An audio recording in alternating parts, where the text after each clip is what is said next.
గురుగారు, సింహరాశి వారికి ఈ వారం ఏ విధంగా ఉండబోతోంది? సింహరాశి వారికి 2 గ్రహాలు అనుకూలిస్తున్నాయి తల్లి. రాజ్యంలో రవి, భాగ్యంలో శుక్రుడు. ఉద్యోగంలో కలిసి వస్తుంది, పలు మార్గాల అభివృద్ధిని సాధిస్తారు, ఆశయం నెరవేరుతుంది. దేనికోసమై ప్రయత్నం చేస్తున్నారో ఆ ప్రయత్నం ఉద్యోగపూర్వకంగా సిద్ధిస్తుంది. ఆత్మవిశ్వాసంతో నిర్ణయాలు తీసుకొని వాటిని అమలు చేయడం ద్వారా రక్షణాయుతమైన మేలు చేకూరుతుంది. అధికారుల నుండి సహకారం లభిస్తుంది. తగినన్ని ప్రశంసలు అందుతాయి. నూతన ప్రయత్నాలు సఫలమవుతాయి.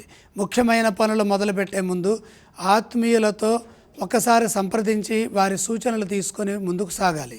సృజనాత్మకతతో చేసే పనులు కలిసి వస్తాయి. వ్యాపార విషయంలో శ్రద్ధ వహించాలి.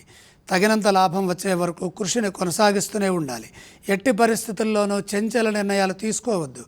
ఎవరి మాటలు మనసుకు తీసుకోవద్దు.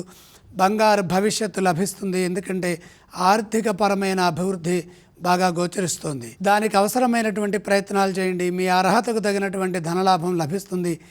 నిరంతర కృషితో లక్ష్యాలను పూర్తి చేయడం ద్వారా జీవితంలో త్వరగా పైకి వస్తారు. అలాగే ఈ రాశి వారు ఏ స్తోత్రాన్ని పఠించాలి ఈ వారం? సింహరాశి వారు ఇష్టదైవాన్ని స్మరించాలి. గురుగారు, సింహరాశి వారు ఏ ఆలయాన్ని సందర్శించాలి ఈ వారం?